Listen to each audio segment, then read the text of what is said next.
go train and then get your If you wellness check? open up a school there, Melissa and I will come there like this. Really? That sounds Okay. Why Chris will come there once. You don't like Catalina? No, I do. I You just love Cat don't like Express. rough seas. And you can go there for your gyne visits too. Good. Yeah. I For my love guy. taking the Catalina Express. Discount. Catalina Express. I It'll don't be like rough seas. combat-based jiu-jitsu guys- and discount gyne. Do you pick when to cross when it's calm, or do you guys don't give a fuck? So like 90% of the time out here, it's don't gaff. pretty passable. You know, it's not Yeah. nothing too crazy. I've experienced it, not such. We've been stranded on the island before. I've definitely yeah. we definitely watch the When it's weather. rough Yeah. and they won't. I worked for this LA Conservancy Corps, whatever it was called, Conservation Corps. Yeah, conservation. And we went over Catalina and we were pruning the olive trees and doing all this, conservation work over there and stuff. And then we couldn't come home. You guys- we were camping too. Yeah. You so hit then we had to, inclement weather. yeah, we hit inclement weather. Yeah, that happens. All right, are we ready? We are. going? Nice. All right, we're back for another show. The holidays are over. 'Cause this is the future now. Darn it. This is the future. We are now in the future. Now in the future, the holidays are over. Welcome to 2025. Welcome to 2025. Happy New Year. Happy New Year. Happy New Year to all. And we're joined by the CEO, the femme fatale, Melissa Haueter. We're with the OG, the venerable Chris Haueter. Old grappler. Sunni Ghost is half alive, but he drug himself here anyway, like a soldier. Yeah. Got the job done. It's not a hangover, it's food poisoning. Food poisoning, yes. That's what he says anyways. I'm Tobin the Producer, and what are we talking about today? Today, we are going to have a different show. Nice. We're going to talk about Tobin today because we were talking about guests, and I think it's important for our audience to know, and Chris agrees with me, we think collectively that we should find out how Tobin got to be the producer of the combat-based podcast. What led up to Tobin sitting here with us? I mean, it could have been anybody, Yeah. but it's Tobin. What the heck? Why? And what unique life experiences Tobin might have had that made him perfect for this role? And what other, decisions around joining this podcast did he make? Yeah. So how did it? How did he get to combat base, and then how did it become a podcast? Maybe even how did his childhood and young adult experiences lead him to a place where he's now here? Okay.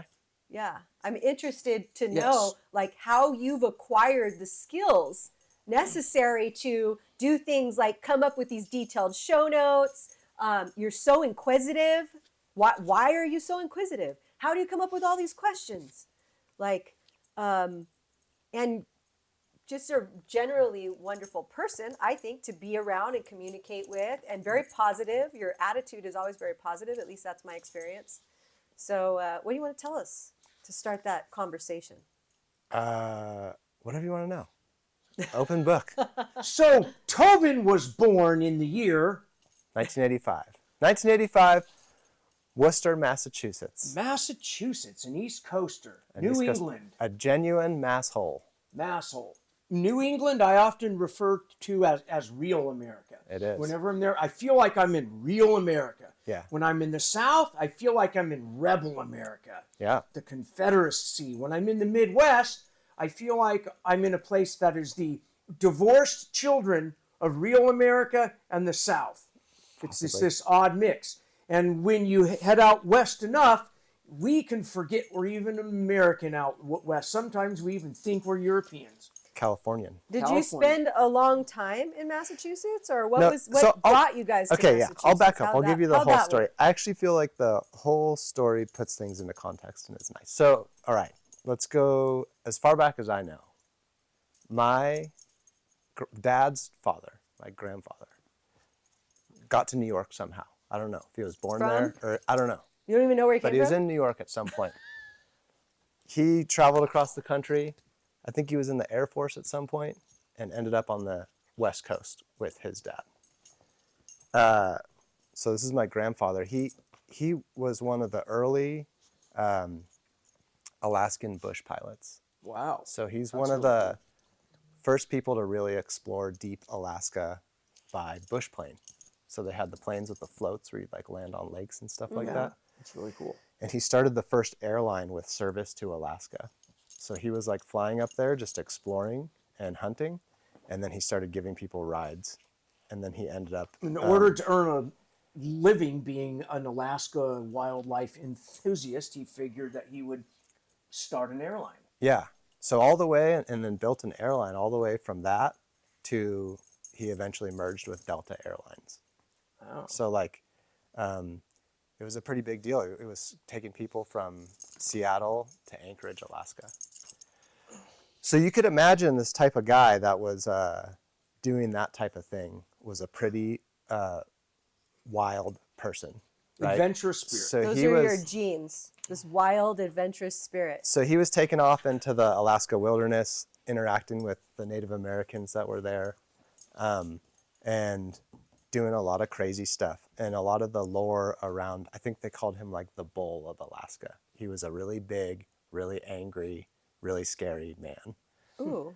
So that's the head of the household that my dad grew up in. And I think The that patriarchal roots. created some sort of angst in him that made him want to separate from that household early. So he left the home pretty early and ended up meeting my mom, blah, blah, blah. And then they moved to the East Coast where I was born. So my dad was like an engineer type of guy. He built like hi-fi equipment. He designed like mechanical equipment for hi-fi industry. Which back then, if you guys don't know out there, was stereos. And in the period of the late 1960s to early 80s, it was all about who has the highest fidelity stereo. Can it crack a glass? And shatter a glass? That would be hi-fi. So that was him, really into that kind of stuff, designing that kind of stuff, figuring that stuff out. Yeah, this is a guy that was born into that adventurers, explorers, genetics. I mean, there's like no two ways about it. So he and my mom had a small sailboat on the East Coast and took me and my sister as infants and toddlers, sailing all along the East Coast. We sailed from Boston down to the British Virgin Islands, all the way up to the coast of Maine. And we did a lot of sailing in our free time.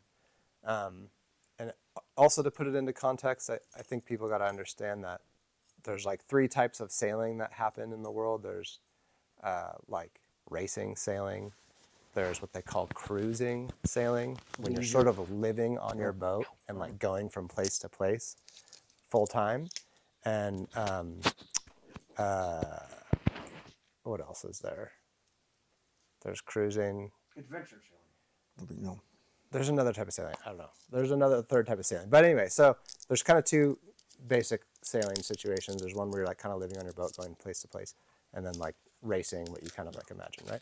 And that happens at like all different levels, all the way from like what you'd imagine basically like a homeless person living in like a shanty boat, going from place to place, to like the most elite level of like someone who has multiple multi-million-dollar yachts. Yeah, I always kind of heard like there's 2 types of owners of boats. Those who have to own it because otherwise they won't have a home. Yeah. And those who it's definitely a hobby and a... But that goes like super extreme. Like there's all Yes. levels, right? So my family, I think my parents did pretty well, but we were not like elite class people or whatever out there sailing around. We had a humble boat that we would go on the weekends and when we had vacations. So there's a lot of sailing like that going on growing up. And then the business that my dad worked for burned down. And so he was without a job.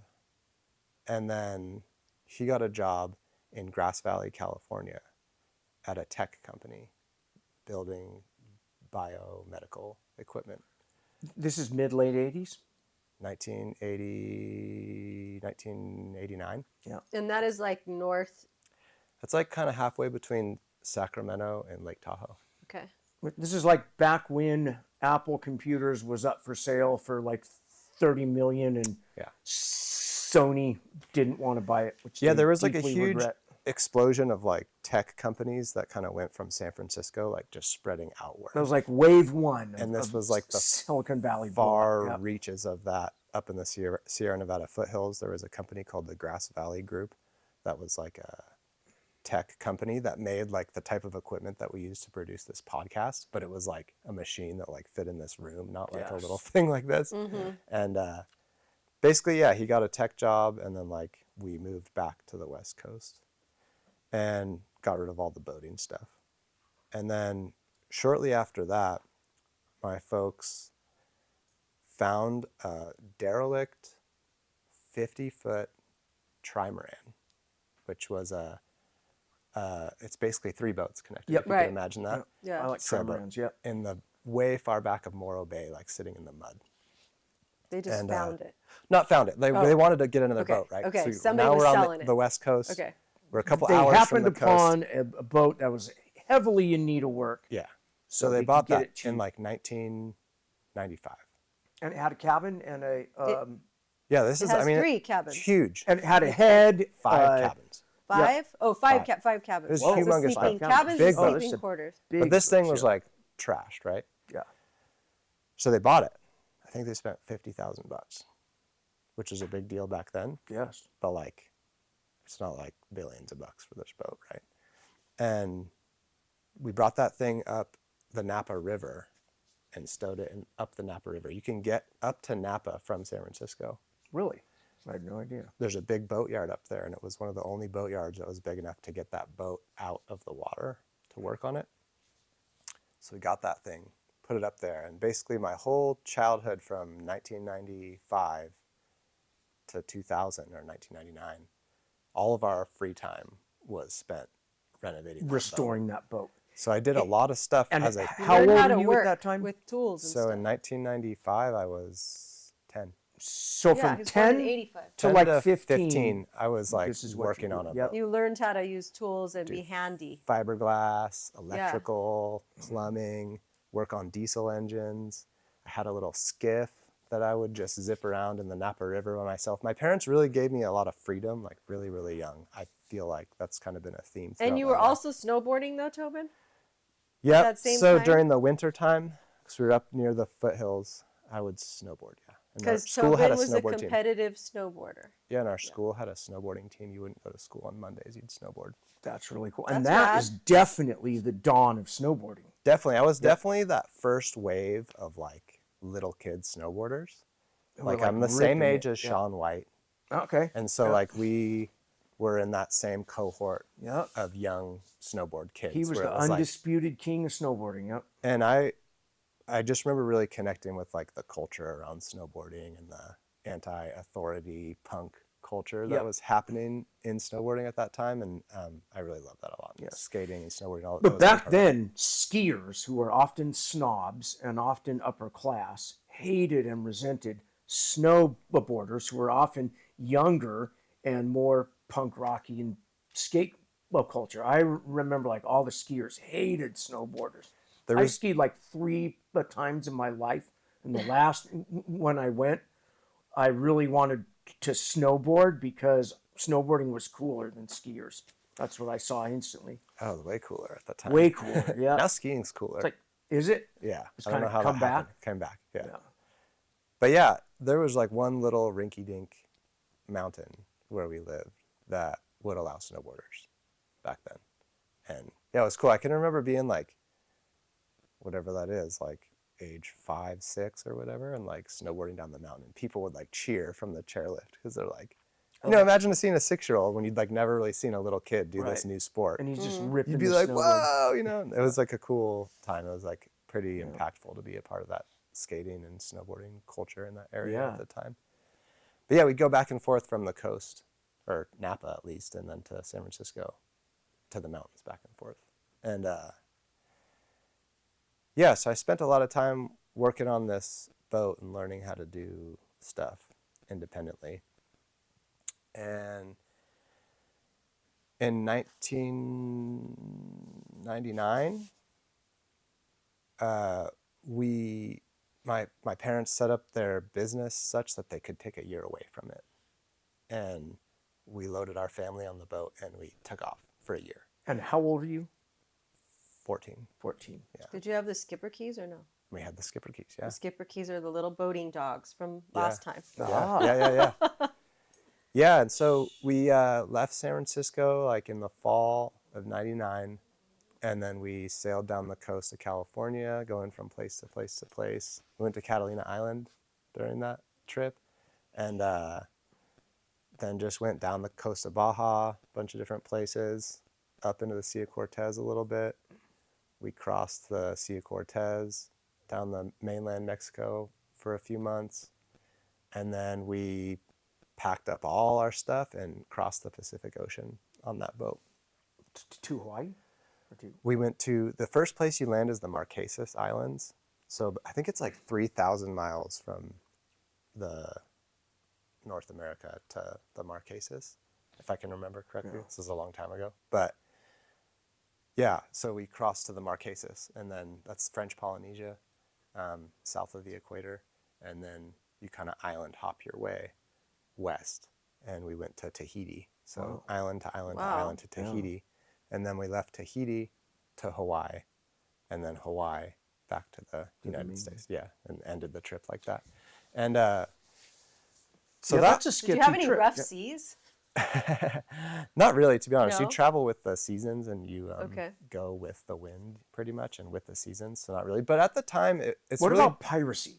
That's like what I've always imagined would be scary. Is you're out there on the high seas. You're pretty much on your own, and say you have a mayday for whatever reason, you might be in a place where it's going to be literally hours until that is responded to. Okay, so here's the thing. So back then, it's different now, but back at that time... Pre-GPS? No, we had GPS. Oh, you did? Okay. So you could know where you are. Oh, okay. But we had a VHF radio that went a couple miles. And we're traveling 3,000 miles across the ocean. It's a 30-day trip on our boat is what it took to get from mainland Mexico to the Marquesas. Jeez. So you're out there, like for real. And if something goes wrong, we don't have any way to call. You're in the high seas. You're basically on your own. That's adventurous. At that time. Nowadays, you have like, satellite internet. Yes. You're like doing Instagram posts like out there. This is like a totally different situation, where you're really... Just a brief interlude. I remember one of my last backpacking trips, I had a GPS, and it noticeably, to my whole spirit and soul, changed how backpacking was. Because earlier, when you hump 3 days deep, you know that if they have to come get you, they're days away. If they even know, no one knows. It's like when you would leave a map. Here's the route I'm going to take. If I'm not back on this day, start looking. And then it changed with GPS. That really changed adventure. Oh, totally. Hugely. And one of the main things that I think it's changed, all the technology and stuff, is your ability to be self-reliant. And by that, I mean, in the situation of sailing like that, you really got to know your boat, and you got to understand every single detail about how everything works, how to fix everything. Yep. You'd be able to diagnose everything on your own. You can't call somebody back then. Hey, my carburetor broke. Can you come in here and fix it? Yeah, you could be halfway to Hawaii in a sailboat these days and look up on the internet how to repair your stuff, Watching YouTube videos, or call somebody and ask for help. But back then, that wasn't an option. So the way that you prepared and went into these adventures was completely different than it is today. So that was a huge experience for me as a kid. Not only seeing how to do stuff, how to figure stuff out on your own, how to be self-reliant, but just the adventure of the whole thing, and knowing, going into the fray, right? I mean, I really distinctly remember leaving the west coast of North America, headed towards French Polynesia, and going on this crazy adventure like that. It was pretty incredible. Yeah. And 30 days at sea, and then making landfall for the first time, as a little kid, it's just amazing. I'll never forget that. Yeah. Waking up one morning, land ho, oh my gosh. And then we landed on this island called Hiva Oa. It's in the Marquesas Island chain. The Marquesas is like pretty undeveloped compared to other Pacific islands. And, you know, it's just like the most beautiful island you can imagine, like lush island sticking out of the ocean Jungle after island you've been at sea for 30 days. And there's a little perfect little bay with a little spit of land that enclosed the bay. And as we rounded the bay, there was a guy covered, because they tattoo like their faces and everything there, covered in tattoos, head to toe. Which That- was rare back then. Because now, like everybody. No, has but they're tattoos, Polynesian. I know. Oh, yeah, rare for us. Rare for humans. For- to Well, and see. like Yeah, the for tribal- Western humans. Not for tribal people. Not for tribal. And the tribal facial tattoos are like way different than the American facial Right. tattoos. It's like a full design, you know, that encompasses your full face and stuff. And they all have a deep meaning. That's the whole culture. Yeah. And there was a guy that had seen our boat coming, so he came out to the point to like watch us come in. And he was, this sounds kind of crazy and kooky, but I swear to God, he had a pair of shorts on, tattooed head to toe. His hair was like in a big bun, like a big fluffy like hair in the bun like this, and he was holding a spear. Oh. And he was standing there watching us come in. So that That you is know, was a cool. 14-year-old kid Yeah. going on this crazy adventure. I just like that visual of that. I'll never That is forget. just super cool. Yeah. Growing up as a kid, I'm older, but we had tons of old National Geographic magazines and Life, and I would spend hours just looking at those. And the early men's magazines, pre-porn, which would have like romantic tales Back and to all that. porn, Chris. And that piece of art up there, that true Jiu-Jitsu Oh, I love that piece. adventure. Yeah. That's like my 12 to 14-year-old idea of what adventure was. Yeah, totally. Yeah. That's amazing. And you did it. I Yeah. just Yeah, dreamed that's about awesome. it. Yep. I sailed to Catalina. There you go. I mean, My dad had that's a a big deal. sailboat too. Yeah, Yeah. But yeah, sailing's cool. it is. And cool. going like full sail is just so peaceful. Yeah. No motor, just spa. Yeah, it's Wonderful. a good Yeah, experience. And so most of the time you guys are on full sail, right? You don't Yeah, you're trying to 'cause you use don't as little have- fuel as possible. you don't right? have a lot of fuel don't like, have for enough. 30 days. Right, definitely Yeah. not. So you're trying to sail as much as possible. Yeah. And It's unlike the yacht where you have giant tanks. This is Yeah. real boating. Yeah. Where you got to know how the wind works. And Yeah, my Totally. dad had 3 sailboats before, and then he had a yacht. yeah, there's a complete like When set you of say sail, if you're using gas versus, I'm assuming the wind. Wind. Yep. Yeah. Yeah, Okay. wind power sailboats. Okay, and versus gas, which is like what, like propellers. a motor and a I see. propeller. Yeah. Yeah, so sailboats have both, but it's It's primarily done by wind, a giant keel, and your engine is backup or for in and out of the port. and there's a whole thing you have to like change the sails, and there's the winch and the jib and the main and the whatever. It's like Yeah. it's not something you can just do. No, Like, it's you a have big to- skill. Yeah. It's a skilled yeah. thing. I just remember the 3 different types of sailing. There's like day sailing and like cruising around in the bay for the day. There's cruising where you're living on your boat full time, and like expedition sailing. And then there's like racing. So it's very different. It's very similar to like street art sport triangle. Yeah. The sailing kind of works the same way.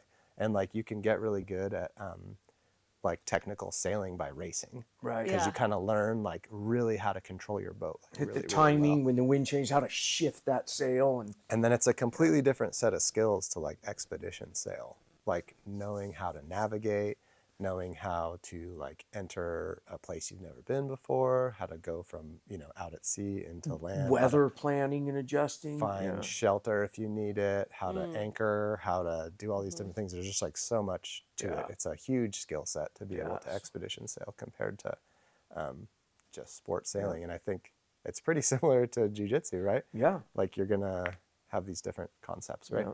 And then day sailing is a whole nother thing, right? Like you can just untie and go fart around out in the water for a while. It's something. Yes.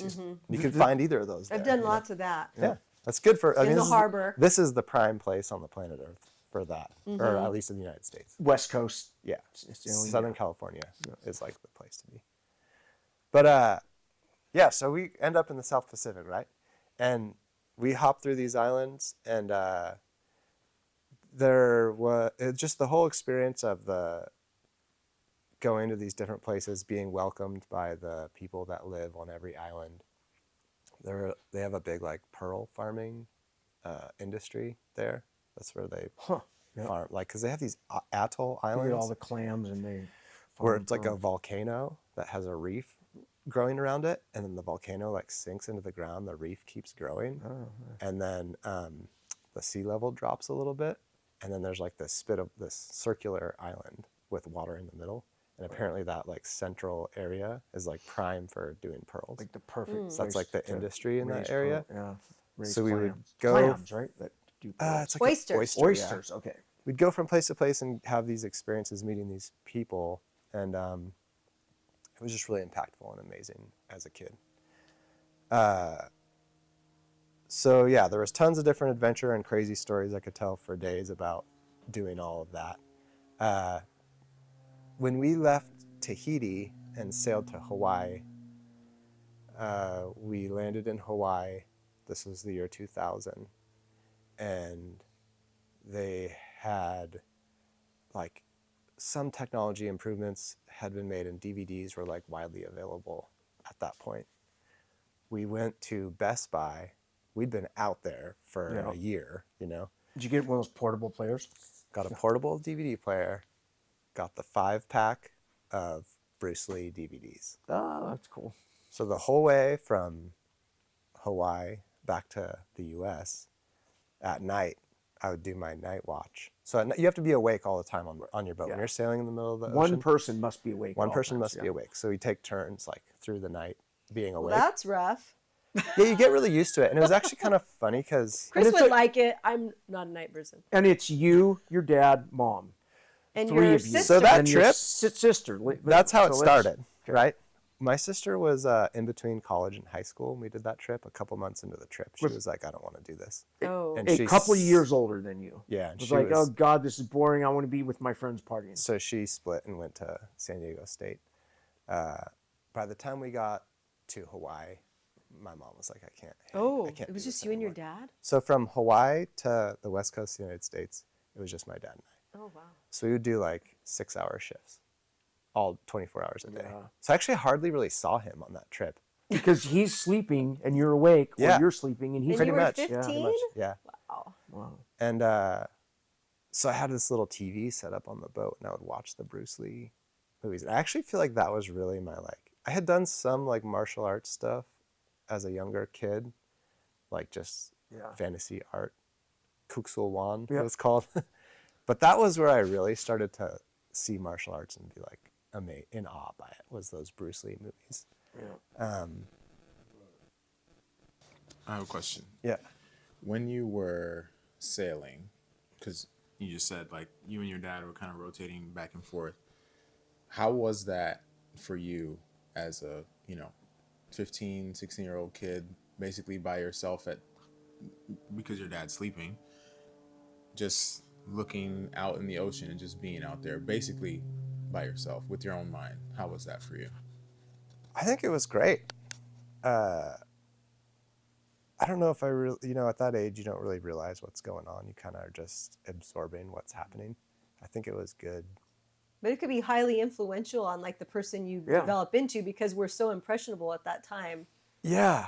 You weren't like out partying. You weren't obviously snowboarding and doing all this other stuff. It was my freshman year of high school. Yeah. So I didn't do my freshman year of high school. I did homeschool. Did you study? Yeah. Did homeschool, yeah. What was like, if you like think about what was the funnest day, the scariest day, and the worst day? I would say the funnest day was probably any day you caught a fish, because you're constantly fishing. And you catch really big ocean fish out there, and that was always that's the exciting thing and too, fun. food, right? Yep. What are you gonna eat? Yep. Mm-hmm. That The would be scariest great to pull day. up a fish. Yeah. The scariest day is we were about halfway in between so basically when you sail from Hawaii to the west coast of the U.S., the wind at that latitude is generally going east to west.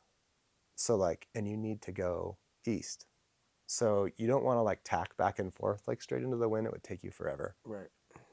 So you end up sailing north from make an Hawaii, arc. and you make a huge arc, and you actually kind of land up near Canada, and then you sail down the coast to get back to San Francisco or wherever you're going. So it's kind of a big, long trip, and the ocean feels a lot different in that part of When the you're world north, it's meaner than it is when Right. than when you're going with the wind sailing from Mexico to the South Pacific. It's like really Smooth. blue. The Yeah. weather's nice. It's all behind. You're getting pushed with the wind. Yeah. It's a different vibe for sure. Like going up northern latitude. We're like halfway on that trip, and we caught a fish one day. Zing! Oh yeah, here we go. We had full sails up.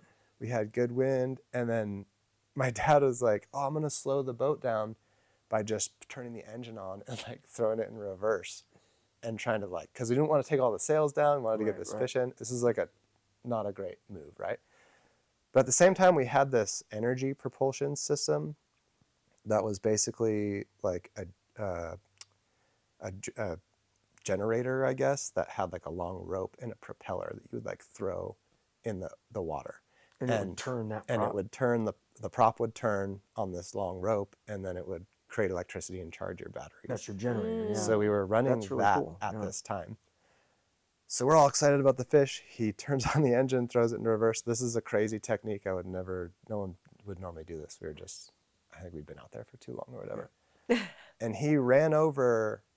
So when he backed up the boat, or like tried to get the boat going backwards, that propeller like dropped and like got sucked into our propeller on our boat. Oh. So now like this line with this propeller hanging out the back, we're under full sail. So when we stop, the boat just keeps going forward, and then this little propeller is like winding and like tightening this rope.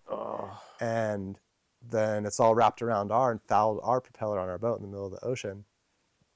And we're both like standing there on deck, and he's like, we're scratching our heads about what to do. That could be a disaster. And he goes, so I think what we should do is you should hold on to this line, jump in, and pull yourself under the boat with the line, And try to unwrap it untie from the Yeah, propeller yeah. of the boat, and then once you come back up, I'll just like hoist you back onto the boat and hang on to the line.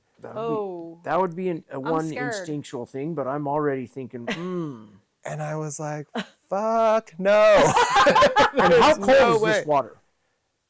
This is like, I can't even remember. I don't But know. it's not warm. No. Because you're going north. Yeah. Yeah. But you're like underway. I mean, the boat's moving. We're Right. underway. Yeah. No, that's No. scary. Out in the middle of the that's ocean, right? dangerous. Way No. sketchy. Totally Yeah. sketchy, right? No. Good call, Tobin. So I gave it a hard no. What we ended up doing is like gently throttling the boat in either direction, and then that line like And it went kind down of its went own around it, somehow. yeah. And like, yeah. That was a fun story. I don't know. There wasn't that much scary stuff, to be That's honest. Like good. it was a pretty good trip, but it was just, that's more like a fun, crazy story. And That's wild. that's the type of parenting that I had. Oh, wow. Yeah, so, okay, so now we come back from that trip, that boat. Wait, I got one more little thing here. So, as a 15-year-old boy, when I was 15, I was both obsessed with girls and insecure as hell. I'm wondering what There weren't any girls on the boat. the experience would be to have that year of basically an absence of girls. Yeah. And kind of. No, there were girls out there. There were girls on the islands. Island There were girls. island girls. They occasionally, the parents would ask me to stay on the islands with them. To marry them? Yeah. Oh, yeah. wow. That happened a few times. Right. I could see that. Yeah. Like that's for their life. That's a ticket to. Well, on those islands too, they have to, like if you want to get married to somebody, like you can't choose somebody from the island. The populations are like a few hundred people. Yeah. So Oh, like you don't want it you don't want to inbreed. inbreed. You don't want to inbreed. So you end up having to take these trips to the other islands with the intention to like meet somebody that you're going to bring back to your island. Wow. So I think like a young guy from a completely different place would be like a good choice. Mix right? up the gene pool. Need some genes in there. You got to. That happened a few times where they were like, "Oh, could you maybe stay?" Like, I mean, it's just like a huge culture clash. Like this, stuff was like really different. you know? Yeah. Yeah. So that happened. Yeah. So I was definitely interested in girls at the time and was trying to figure all that out.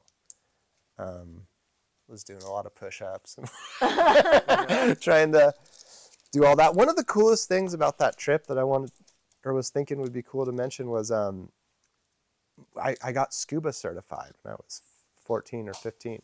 And my dad got scuba certified, and we found this old dive compressor that ran on gasoline. Ooh. So we had a gas-powered dive compressor that we could like fill tanks with. Yeah. So Wow. that whole entire trip, we had unlimited air, and we could just dive as much as we wanted.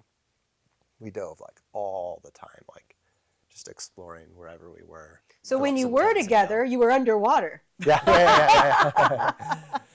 Yeah. So in one way, you guys got really close. In one way, you felt like you never even knew each other, I'm sure. No. We're hugely close. I mean, that was a Okay, huge that's bonding good. experience, that whole Yeah. thing. He's a Men super don't amazing need to guy. talk.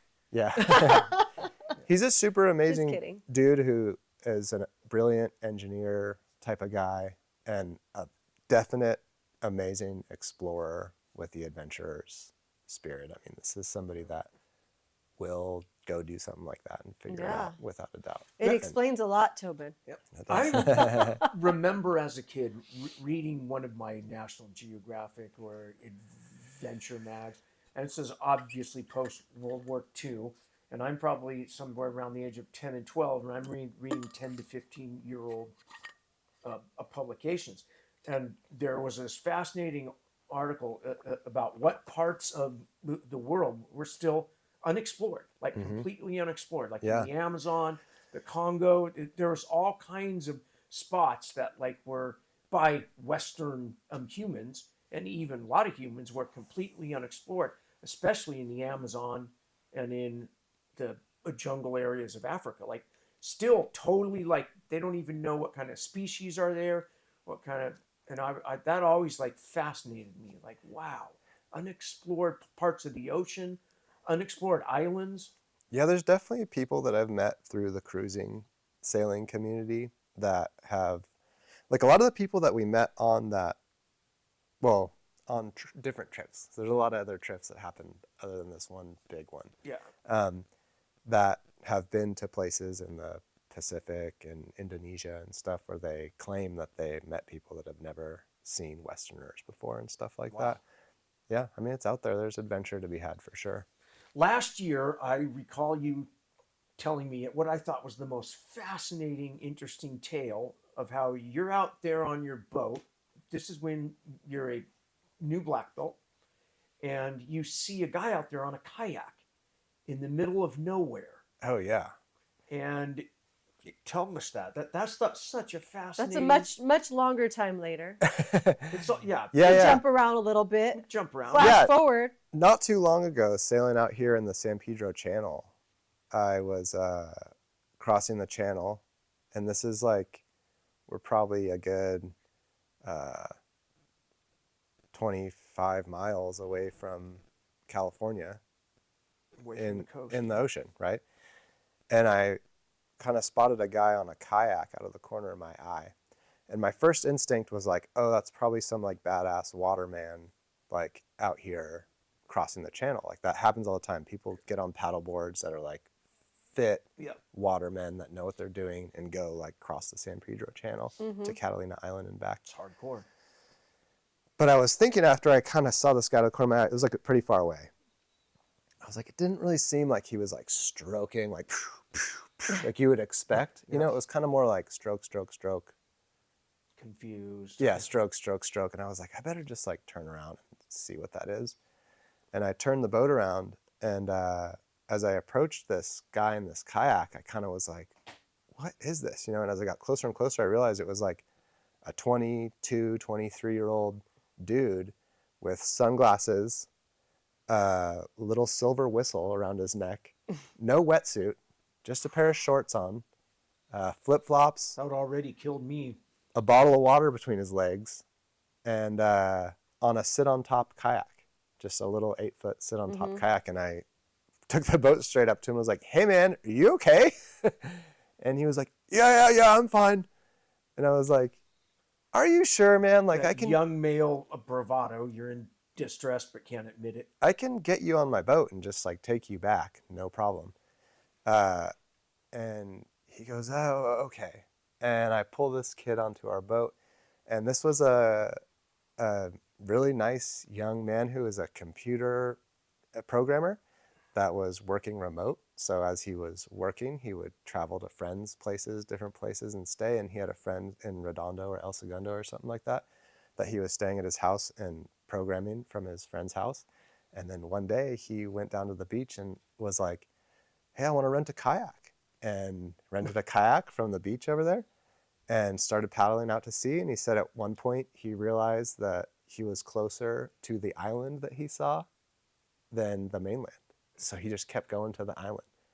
And he landed on Catalina Island at 2 or 3 in the morning and found a campsite, camped out for a couple nights, went to go home. So he had gear with him? No. You see, that's what trips He me had out. nothing. He had nothing. And he's in a short sleeve shirt. He didn't even have a shirt on. Jeez. He must have had a shirt stuffed in the kayak somewhere. But he must have borrowed some stuff or something. He camped out for a few days, went to go get on the Catalina Express, and they're like, oh, we can't take your kayak. He's like, I guess I'll just paddle back. And now when you're going back, it's into the wind. Right. And it a was lot a harder. calm day that he was out there, luckily. But like the wind can pick up, and like just a little bit of wind on the nose would shut you down. Like you would not be going anywhere. And it would get really cold really, really quick. So he started paddling back. And I picked him up, got this story from him. We're putting along. We're probably like 3 or something miles off the coast. And it felt a little weird too, right? it did feel a little weird. Like something was a little bit off about him. He was very nice, but I definitely was like having all the like dorky like jiu-jitsu thoughts of like, all right, if this guy gets funky, you know, I'm gonna do this move. And is it just you and your wife on the boat? You and my kids too, my kids, but they were all down below, and they just like stayed down below, and I kept the guy in the cockpit, gave him some water and stuff. Yeah, he must have been dying of thirst, this poor dude. So we were a few miles off the coast still, and it was just about sunset, like 30 more minutes until sunset. And then my idiot, for the first time ever in my life, I ran out of fuel. There wasn't a lot of wind. I ran out of fuel. And so the engine stops. And the guy goes, oh, is everything okay? And I'm like, yeah, it's fine. You know, we got it. We'll figure it out. We'll just sail in slowly, and like whatever wind is here, we'll just kind of cruise in. Which is not ideal because Port of LA is like the second largest industrial port in the world. There's these big shipping boats coming and going, and if you don't have like maneuverability, you don't have engine power. Yeah, that's they can't sketchy. turn. Yeah, and like if those things hit your boat basically just explodes. You're into done. A bunch of Yeah, pieces. Like it's a big deal. So it's not ideal, but like we can figure it out. He gets so sketched out. He goes, "I want off the boat." I'm like, are you sure, man? Like, it's going to get dark pretty soon. He's like, nope, I want off. I'm not doing this. And I was like, all right. So I put his little kayak under it, sat a minute and kicked it off the boat. And he just took off, beelining it to shore. And so I probably should have called like the Coast Guard or something at that point to let them know that this guy had this float plan to go to, to paddle. But I was dealing with all this other shit. I had to get the boat back to the dock. I had to sail the boat. Your family on the boat. Yeah. And my kids and everything. And I have to sail the boat into the Port of LA, into the harbor, into the dock. And you have to sail. I have to sail it into the dock, which is like not ideal. That's hard, yeah. So I figured all that out and got in. And like I woke up the next morning and I was like, God, I should have like done something about this. Checked up and on then that I guy, remembered his name. I Googled it. The very first thing that pops up, missing person. This guy, missing person. And I'm like, no way, we had a fugitive on our boat. Yeah. But apparently he wasn't a missing person. He at one point was missing. He went on a run one day and didn't come back for 2 days. So this is a theme with this And guy. he said he goes. Mentally ill, yeah. And then he just walked into his family's kitchen one day and was like, oh, I got tired and took a nap and woke up 2 days later in the woods. And then, and they had like a whole crazy search for him and stuff. Yeah. So, bipolar or something. interesting. Yeah. But he seemed like a very normal guy, functioning guy, had a good computer engineering degree and stuff and was working. But that's a sea story for you. That's a sea that story. happens out there. I talked to my buddy who's a lifeguard down here. He used to drive the Baywatch, the boat to Catalina and back. Mm-hmm. And he's the first person I called in the morning. I was like, hey, Kurt, like, what do you do with this? And he was like, yeah, you definitely should have done called in earlier, but it's good that you called in now. He's like, you definitely saved that guy's life. He was like, the time of day, how long it would have taken him, the wind kicked up at all. He was like, there was very low chance that he was going to make it across. And Yeah. the kid probably has no idea that you saved his life. Because Yeah. if he's out there on his own, he has no idea what risk he's taking, Well, and really. he made it too. made it. You That's know what I'm amazing. saying? Yeah. You know? Reinforced the Yeah, decision. he's like, oh, it wasn't too bad. Nope. And that was kind of his attitude when he was on the boat. I was trying to like not be an asshole and be like, Right. what are you doing out here, you kook? You know what Yeah. I mean? I was trying to just be like, hey, you know, like this is like, you're out in the middle of the ocean, you know, like you, he would be like, you know, I have my whistle. So he kept being like, I got my whistle, you know, so, and I was like, do you have any food? He's like, I got a bag of peanuts. I got that can of water and my whistle. I think I'm good. Oh, my It's like, God. Mad dog. Oh, Woo. Yeah. that is wild. That is wild. So, So we did that big trip to the South Pacific.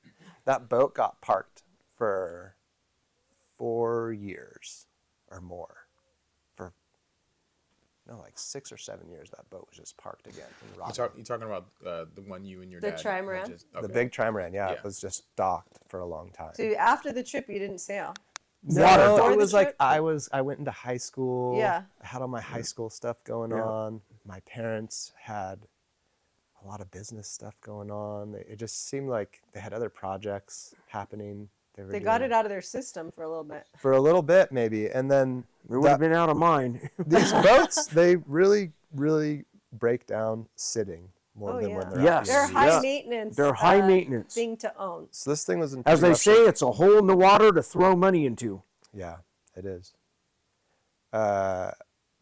So this thing sat and rotted for a number of years, and then I ended up going to UC Santa Cruz. And my last couple of years at UC Santa Cruz, we needed to like consolidate, or chose to consolidate some funds. So instead of docking the boat up here, me paying for an apartment in Santa Cruz, we moved the boat to Santa Cruz. I moved onto the boat. I gave it another go through in my That's free cool. time. So I was studying, working. School, living on the boat. I worked at the surf shop. I went to school, and then I lived on the boat and worked on the boat. And then I brought the boat back up to another high level of care. So when school was over, You graduate. I said, hey guys, I got the boat going. Let me just take a year. And I had this girlfriend that was then living on the boat that I'm now married to. And we went, she and I was 23, she was 22. We went for a year. South. Left San Francisco. She'd never, So you've done Been 2 sailing. complete years at sea. Yeah. In your life. It's great. she, and there was like tons of trips in between there, Yeah, like yeah, up yeah. and down the West Coast. I've been Practice trips. Oregon and all Mm-hmm. over there, and up to Vancouver and Canada on that same boat. Yeah. Have you all ever over. seen orcas on your boat? Yeah. Really? Yeah, Oh my god, that's amazing. like my dream. I mean, Amazing. I've seen orcas Yeah. because I did a bucket list trip on a whale watch boat, but to like be on your own boat. Yeah, it's Yeah. amazing. Yeah. Yeah. Yeah, so we take off from San Francisco. She'd never been sailing before. And, And the first trip was a year? first trip was the year trip. Yeah.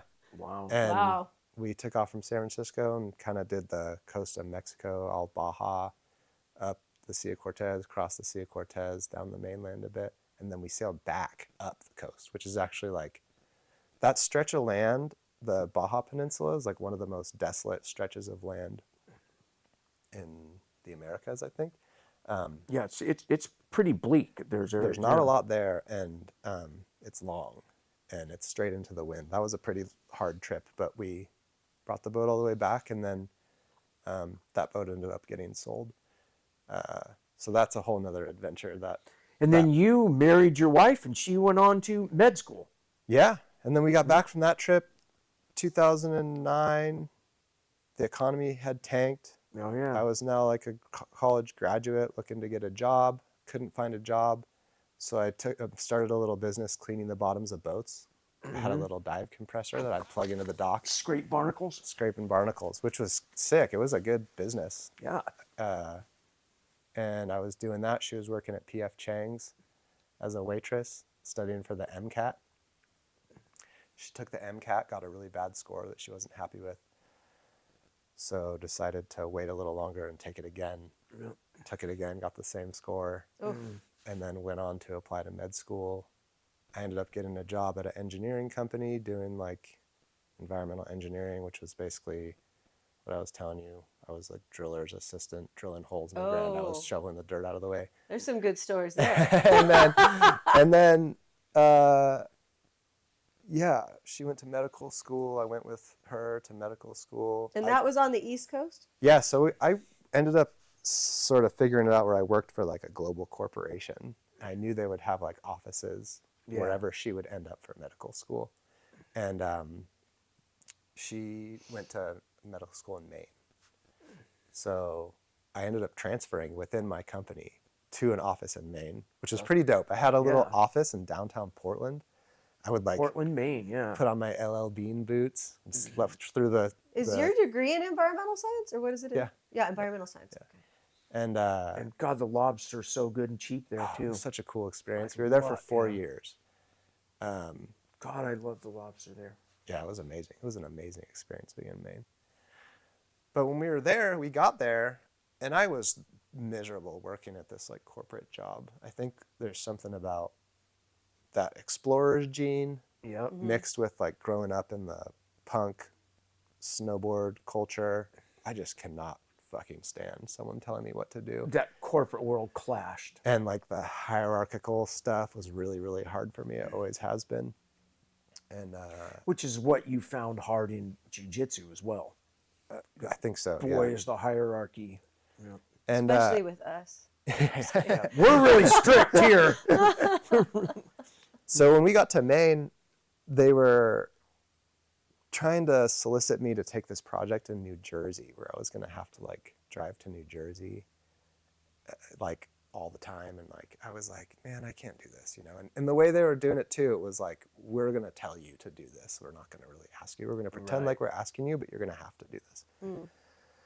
And I was like, this isn't going to work for me. I got to be here to make dinner for my wife after she's been studying all day. I can't be gone. Like, it's just not going to work. And I realized at the time you could buy a house in Maine for like 50 grand. I saved up a couple bucks and I just fucking went double fuck you to the man. I quit my job and I went and bought a house and tuned it up a little bit and sold it. Made a couple bucks, did it again. Made a couple bucks, did it again. Made a couple more bucks, did it again. Made a couple more bucks. And you do all the work yourself, or you? To start, the first house, first house I flipped, I did 100% by myself. I think I hired like one electrician to do like one thing. I did like everything else myself. That's basically how I am. That's the one thing I'll hire out is electrical. And construction stuff, there's a lot of nuance, and I was like doing boat stuff mostly. So I like spent a lot of time on YouTube. Like I would like go home and like be on YouTube till like 2 a.m. Which is what's amazing now. How, like, I mean, you can even like look up a product schematic number, how to fix, and then put it in there, and there'll be 5 things on. My mom does that. She's very handy. Fix anything on. My mom can fix anything. What a resource that when the internet collapses and the apocalypse comes, it'll be gone, guys. So know how to fix shit. Or have a Chris Haueter and Tobin around. And my mom. I was at like the perfect time too. 2011 is when I started doing that, and that was like right when the real estate market had like bottomed out and then was like starting to come back. I caught it like right at the bottom, and I like, so as you're buying, it's on its way up while you're restoring, and then you flip. 100%, and like that allowed us to buy a little condo that we lived in Maine. So our last couple of years in Maine, we like had our own home, which was cool. It was like our first home together. I was doing this from an apartment, by the way. We rented an apartment for a couple $100 a month. And I was like, I owned a house, but like I didn't live there. But you're restoring the house. It was like for business, you know? And and then like she made it through med school, got her residency in LA here, which you don't choose. They place you somewhere. We got placed in South Bay. It's kind of lucky, Sick. And I had done enough that I could afford to buy a house when we got back. And then I flipped houses here for a little bit. But the market was really tough at that time. It kind of dried up. We had kids, and it was sketchy too because it was that was a very unstable time, right in the market. We kind of switched over to having these rental properties that I now do. But at that junction is where I found the martial arts stuff. where I was like at the spot where I had built this rad like house flipping career, and it looked like I needed to change that majorly to persist. And so I had this like flexibility in my time. I wasn't really committed to things like hardcore, and I just like found jiu-jitsu and just started training like all the time, and it like kind of carried me through some of these challenging moments. It was kind of a distraction, to be honest, in a lot of ways. Yeah. It was before you had kids, and I think Yep. you said in the beginning you would train like all day, Dude, every I trained day. like 3 sessions a day. You There was, like, were a couple hooked, of years yeah. straight where I trained like 3 You were sessions a hooked. day. It Yeah, is a was great escape. Oh, it was a great escape. That like white belt through to brown belt. And you don't have the any phase injuries is- yet, and you're young, and you Yep. don't have kids. Yeah, it was rad. That was the time. Yeah. It was super rad. Time for jiu-jitsu for sure, isn't it? Yeah. Yep. And then here we are today, roughly. I mean, my jiu-jitsu story is not too crazy. But White is there belt anything world else? champion. No. That's it. I mean, that's my whole deal, pretty much. And then, how'd we get into the podcast? I guess. you asked? Well, I will say, okay, how, you could say how you met us Yeah. and how we started That's our kind of a cool story. relationship. Yeah. I'll How just did say, that happen? in general, quite often over the last 15 years, I picked up a lot of people who have come from a jiu-jitsu environment in which they loved the art part, but weren't into the subculture and the hierarchy of what they were involved in. And anyone out there in audience land knows, if you've been in this long enough, that all schools have their own personality, all groups have their own thing, and there's a lot of like restrictive environments, much like a corporate job. And Yeah, I don't even know if it was really that. So it was more, I honestly feel like the best way to put it is there was like some sort of culture clash that like kept, like my understanding of what was going on was, like the reality for me was different than the reality for my instructor, I felt like. yeah, And like, with like COVID and all that stuff, Yeah. how that all unfolded, I just like we couldn't get on the same page where it was comfortable. And right. Your wife's in the medical field and understands viruses. You're with people that don't understand viruses. yeah, so basically I started training in Pedro. So I was a big time surfer was my main thing. And I met Pedro down at the beach surfing. Pedro Soriano. Yep. He's like the San Pedro jiu-jitsu guy. That's the San Pedro Jiu-Jitsu guy. And, One of them. There's a couple. Yeah, there's a he couple. was the Don't- OG one though. He was like the main. Brian Mendez wasn't going on down there?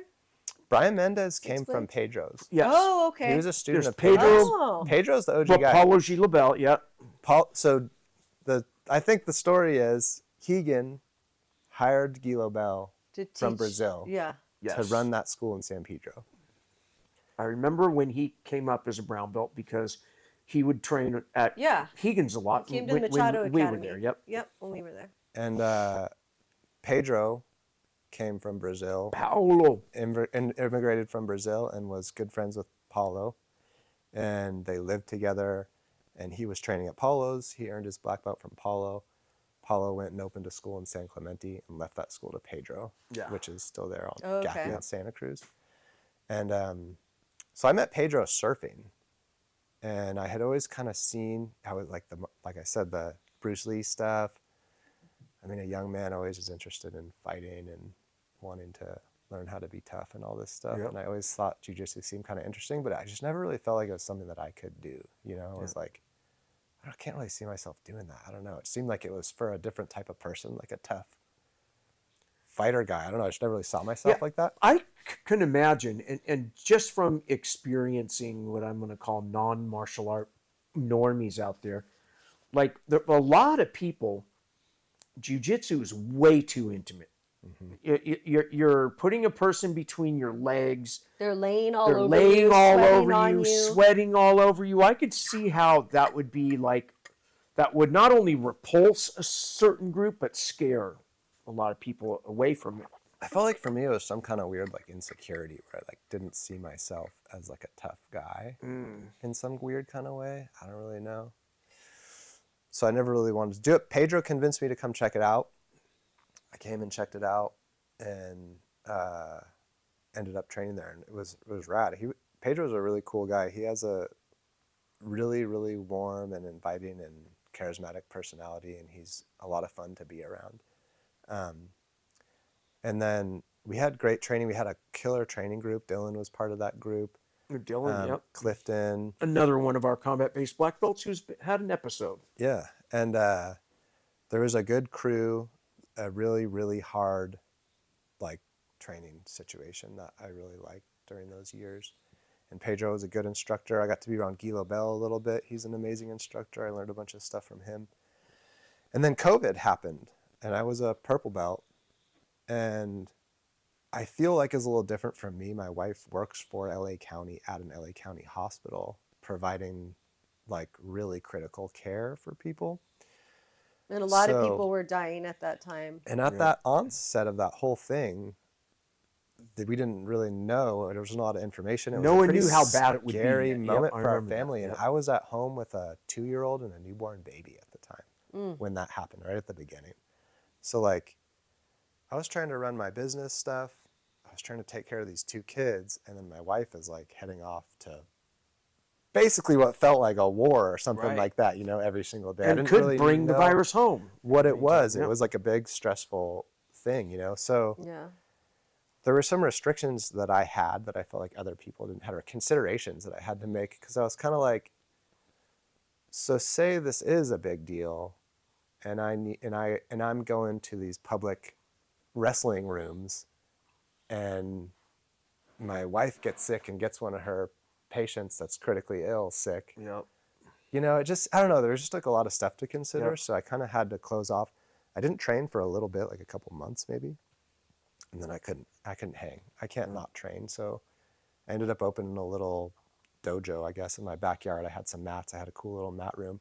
And I got a couple of friends that were in similar mindset that were willing to go like, okay, we had a text thread. We'd be Your like, pod, yep. Yeah, Pods, had a little group, and then just was training with those guys, and that was basically Tadashi and Jack, and that was good training. And then Clifton would come occasionally.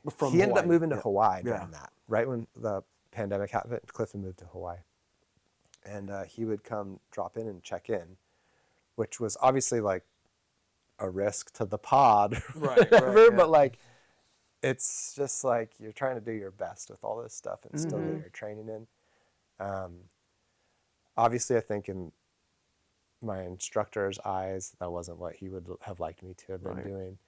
And I think, like, as we all know out there in those hearing this, everything's on a spectrum. Yeah. And there was people that were extremely risk, you know, like wear masks, don't see anybody, shame you if you're not. And then people way on the other end, oh, this is bullshit, it's a lie, I'm going to cough in your face. It was such a...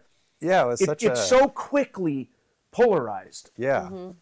Yeah, and like through that, I sort of felt like Pedro and I kind of grew apart in a way because he was doing his thing.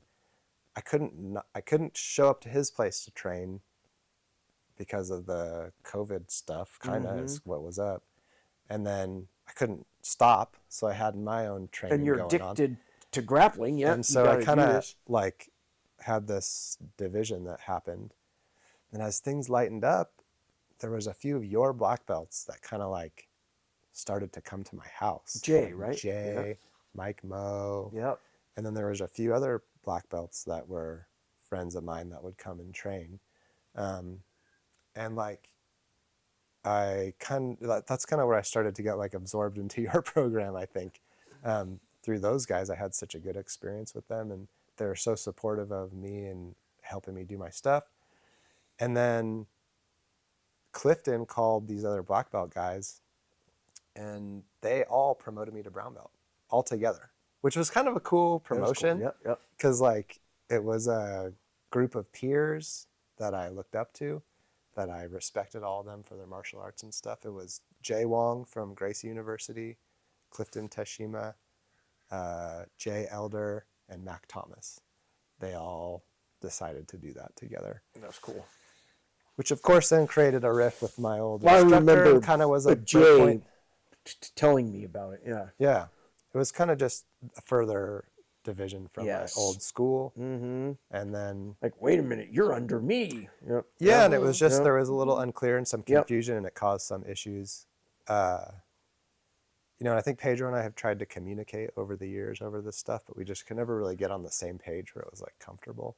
Yeah. So I kind of feel like, yeah, and then COVID kind of is figured out, and it's like, well, a lot of the, you know, the little group we had, a lot of people started just training at their old schools and stuff, and it just made sense. I mean, I started coming here, and it just made sense. I remember one day where I was having two simultaneous text convos. Mm-hmm. One of them was one of my black belts and friends who was so bitter that like his jiu-jitsu has to close. Like this is a critical experience for a lot of people, but the stupid liquor store is deemed right. Like Yeah, I could totally be on that, and at the same time communicating with one who's in the medical field, working at ER, like piss, I can't believe these people aren't taking this seriously. People are dying. And that was just before the anti-vax QAnon thing hit, because the vaccine, which began under the Trump admin, Operation Warp Speed, got ready to go after the election. So there was like, people chose whether you were going to be pro-vax or anti-vax, not based on science and other things, which you could choose either way on that, but it became so much more about politics. I remember watching that happen was fascinating. It turned into a political It weapon. turned into, like, personally, I hate wearing masks. I just hated it. But he loves vaccines. I'm like, pro-vaccine. shoot me up. Yeah, fuck. When I was in the fucking Marines and Army, y'all take it. Like I have They give you a lot of vaccines there. Huh? Yeah, but I have no fear of them. Yeah, like give me more. And in the Army, I was a medic. Shit, I'd shoot 100 dudes a day. Or it's like I didn't have that thing. Yeah. But I could totally see how a person would have that. I mean, like I'm just sketched out about everything. I'm a pre-med dropout, and I've had just enough science, you know, organic chemistry, microbiome, like bio, like I have just enough to know that I don't know enough to really know, but I do know what a virus is and what types there are and why one type you can make a vaccine that does work really good and the other type changes too often and it'll be a hit or miss. Like, but I hated masks, and I was the guy who would always wear it on my chin, and people would yell at me like, "You not putting your mask on?" I'd be like, "Fuck." Yeah. And then one of my friends was kind of a hypochondriac and wear his mask. I remember we were meeting in LA once during the thing, and I'm walking across, and I've the mask on my chin, and he's got his mask on his face, and he's like one of those guys who probably drives wearing the mask, whatever. By himself in the car. Yes, That's always super funny. Yeah, In the God, bath. it was just In the bath. such a weird time, right? Super weird, and I can totally understand for But these people like are still driving with I masks know. on by themselves in cars. Yes. I'm still very confused think by that. people do Maybe that. if you're They doing have- it, I guess it's okay. But If they have an maybe explain autoimmune it. disease Explain to or me something, why yeah. you wear your mask alone in the car. I want to know the answer to that question. I do know What? because They I wear their mask alone in the car? what they say is because their hands Oh, they touch transmit and they touch it Oh. and they're moving. Yeah. It's like part of you want to just They have a logical rationale that they have. I don't have it. They have it. Yeah. And I can understand their rationale. Even though, and I can understand too, like these small businesses, like particularly like small jiu-jitsu businesses and stuff. It's Yeah. like Going out of totally. business, I mean, yeah. how scary is Yeah. that? Someone like Pedro's a perfect example. He's Right. worked really hard for a long time to build up that school and to have a good Yes. business, and then all of a sudden he has to stop doing it. Right. Well, you know who feel like else it's had to stop insane. working? You guys Chris and too. Melissa Haueter. And the guess state, what? Yeah. The state is ordering you to stop. But it wasn't And we'll even send that. you a little check. Chris didn't have seminars, which was our main gig. That was our main Chris gig, going in and teaching seminars at people's academies, but people weren't having in Because somebody it was all from shut down, California. yeah. He came home from Australia, had to cut what he was doing over there short because he didn't want to get stuck in Australia, a country. Yeah, that was here. it was right when it was hitting, and Trump tweeted March that he was 13th. going to close everything. Yeah. And every American, like, it was like, I'm getting on the app. I'm like, I get to get a flight home. Or I might be stuck here a fucking year. Yeah. And we all raced to the airport. The plane that landed or like 6 hours earlier, they were all waiting for this long 12-hour customs things.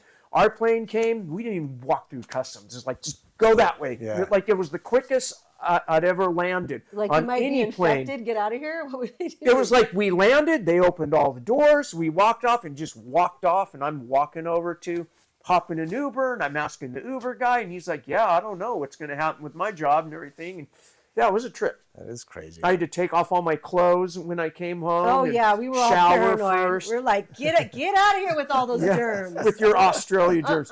Because I think I had a COVID in between my UK trip and Australia. And then I Me think too. you had it. Well, I was really sick. Yeah, We it was were beginning both of January. really We sick. might have been patient zero because he Yes. came from UK where it had broken out first.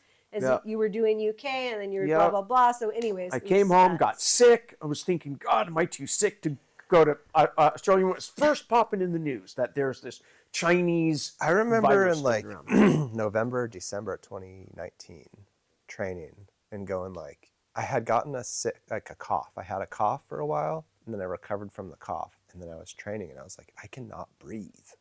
Like, I just could not breathe. I was like, whatever it is, like, I cannot get enough air. Like in. you lost lung capacity. Yeah, and then COVID-19 came out like. I right think after I that. still So I have think I definitely long. I COVID. probably have long COVID too. I have like weird head things where Yeah. I get vertigo. Me too. I don't feel like I have a base very well. Yeah. Yeah, it's a strange thing. Or it's a concussion. Is Yep. it a concussion? Is it long COVID? Is it? You who knows? you definitely have a concussion. It's like a But combination. is it exacerbated by my long COVID? Right. It could be. And it was weird. I'll just say one last weird thing. Like, I knew a British black belt, I'm not going to mention his name, who's about 10 years younger than me, fit and everything, got COVID. Within 4 days, he was dead. Yeah.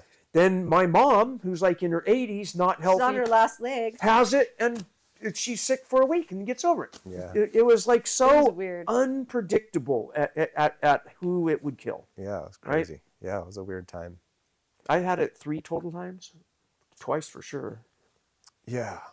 So yeah, that was the COVID really is what dragged me out of training at Pedro's. So spot. without COVID, we wouldn't be here right now. Probably not. I'd probably still be doing my same old And thing. we wouldn't have the Combat Base Club because That's right. that idea was born Yes. out of COVID. It was as born well. out of COVID. Yep. Doing the online Zoom Q&A stuff that we're still doing, all the stuff we're doing, it's all because COVID. Because Jiu-Jitsu adapts.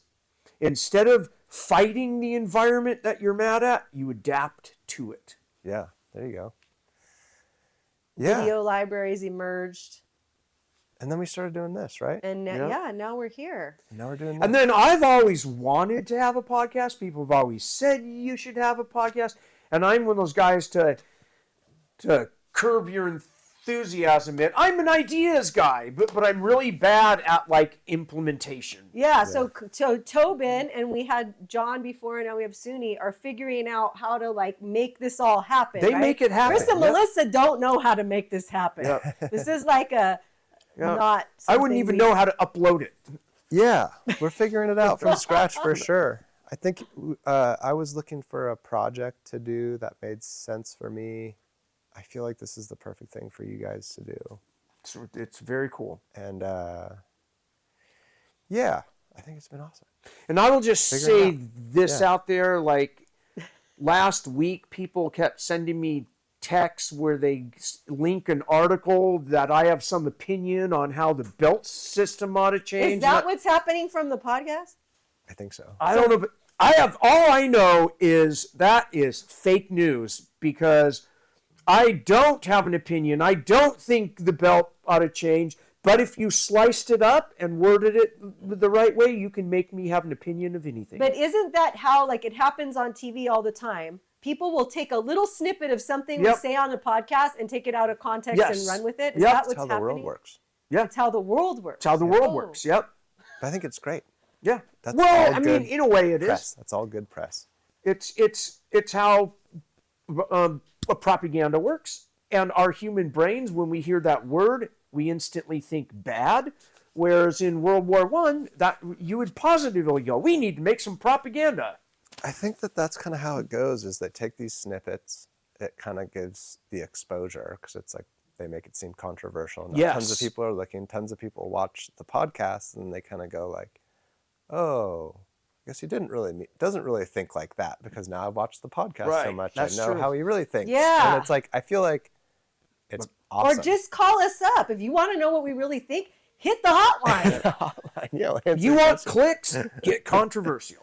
I don't even know. I think that's like really good. Those articles are awesome for the podcast. Good. Tobin, whatever you think. I trust Tobin because Tobin is a trustworthy individual.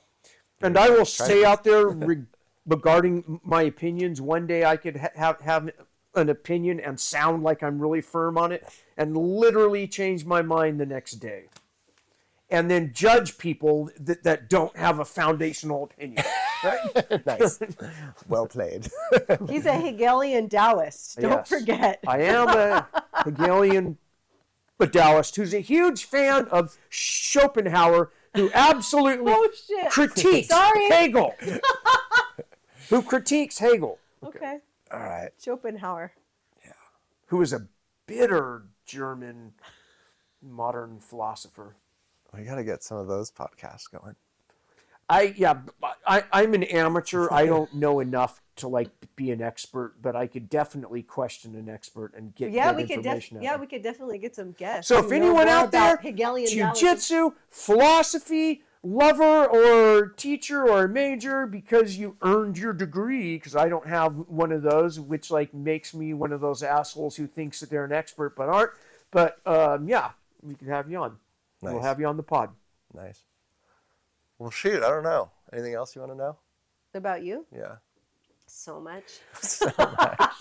Well, how about we wrap it up with this? You've also been a judo enthusiast. Oh, yeah. Which also has Which started at the culture. same time as jiu-jitsu, or no? When did you start so judo? I started jiu-jitsu. I walked into jiu-jitsu at Pedro's, started practicing there, and right off immediately, I walked in thinking, okay, this seems like a cool way to learn how to defend yourself if you ever get into a street fight. That was my thought. And I was like, but we don't really learn how to... I imagine if I start a street fight, I'm not going to be sitting on my knees and then slap their hands and fight. I got to figure out how to throw somebody. So I asked Pedro, where do I go? No knee-to-knee starts in combat baseball. Go ahead. He sent me to Gardena Judo Club. So shortly after starting jiu-jitsu, I started Gardena Judo Club, where I still train today. And I've been doing judo the whole time I've been doing jiu-jitsu. I definitely have not put as much into my judo as I have my jiu-jitsu. I definitely have put a lot more into jiu-jitsu, but I've been consistently training judo the whole time.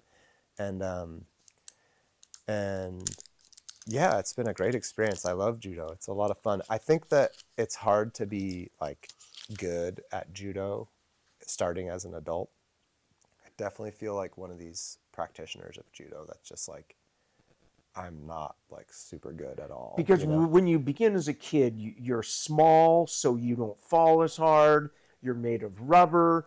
And as you grow into it, it's not the same experience as being an older adult. Yeah, you have so many bad habits relating to not wanting to be thrown, not wanting to take the impact of a throw, that stifle you from being able to get in to give a throw. That risk phase, where is much less in jiu-jitsu than in judo. So it's been a cool, humbling practice for me, just sort of chasing it, because it's something that I think is cool and I think it's beautiful, and I like want to try to learn as much as I can. And now my kids are doing it, which is a lot of fun to do. So it's kind of different, where I feel like the jiu-jitsu is more like, I feel more, I don't know, there's something different about it, and not like the jiu-jitsu is more for, I don't know. My Well, purpose skills a little different. judo is way more structured, right? In terms of like your progression. Like in jiu-jitsu, I feel like for us anyways, we're basing your progression on what you can do, not on what you know. Yeah. And in judo, you have to know so much, right? I don't know. You also have to be able to do gotta stuff be able- too. yeah. You got to be able to know good. it and do it versus like in jiu-jitsu, you don't have to be able to know and do everything. You just have to be good at some things. Yeah, maybe. And that's something I like about jiu-jitsu because I don't Yeah. want to have to know and be good at everything. Yeah. But there are jiu-jitsu academies in which are run much more like a judo, where you have to go through a testing And I don't wanna go procedure there. Yeah. Actually, yeah. I'm not exactly sure why it's so different for me. The jiu-jitsu is more like It's more rebellious and free. Tobin, Maybe, I'm yeah. pegging it, okay? yeah. Like it's who you are. Yeah, maybe. Yeah. It is a bit At more least rebellious here, and right? free, Because you yeah. could go somewhere where it is more structured and you do have to take a 3-hour long test on a Sunday. I don't know where those places might be. And I also just think like the arts themselves. If Yeah. you remove all a culture, there really is another but dialectic. One of them is very stand up, and they both clash with each other and dovetail so smoothly. Yeah. And that, for me, that I love that when I approach anything yin and yang, because I'm a Taoist who will never even admit I'm a Taoist, because that's part of being a Taoist, because once I'm aware, I've lost the essence. But yeah, I think it's just it's a really cool thing. And I would love to also do freestyle wrestling with collegiate at the same time a Greco. Yeah, Because that's the amazing. no-gi Yeah.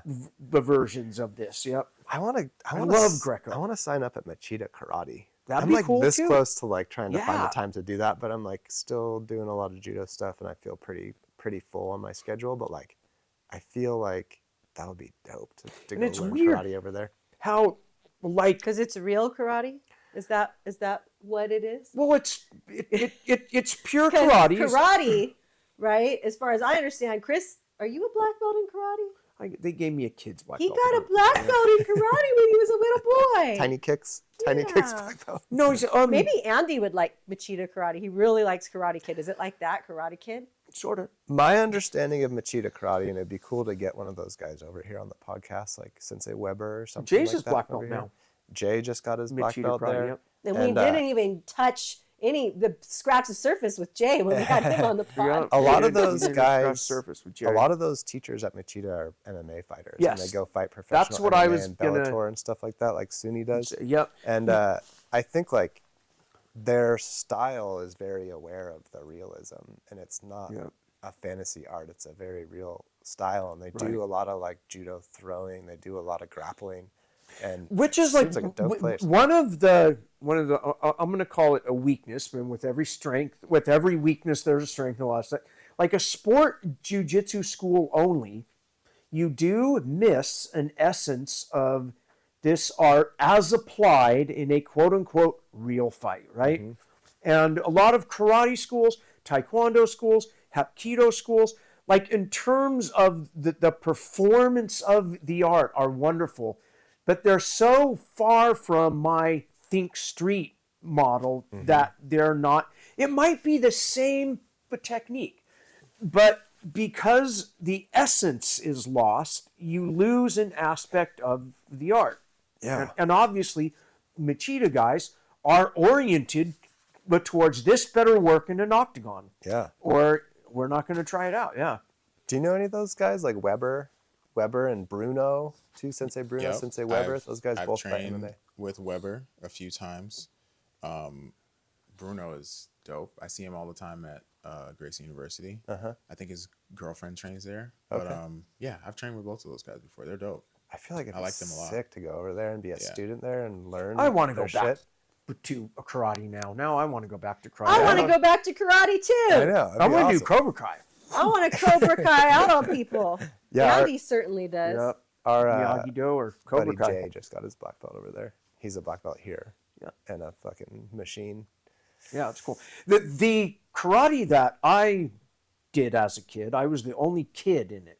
It was all adults. And then I convinced one of my friends to let him in too. So there'd be two of us kids on a hardwood a floor doing katas, and if you like missed a beat, these adults would run you through. It was cool. I mean, like mentally, I always say I took a big piece of that and carried it through everything else I did, whether it was Muay Thai, boxing, with Jiu-Jitsu. There's a certain spirit of a karate it's a very get you spirit, right? And I like that spirit. Yeah, it'd be awesome. Well, maybe next time we'll move on to karate. Yeah, we can move on to karate, but my concussion has to get better first. Yes. All right, let's wrap it up with this little pup. Let's wrap it up. Ready? That's it. Is that it? Cool. Okay. Good times.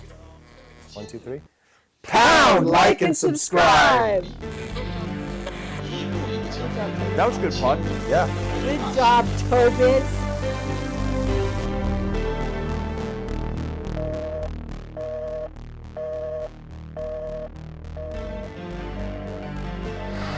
Well, we all have targets on our backs these days.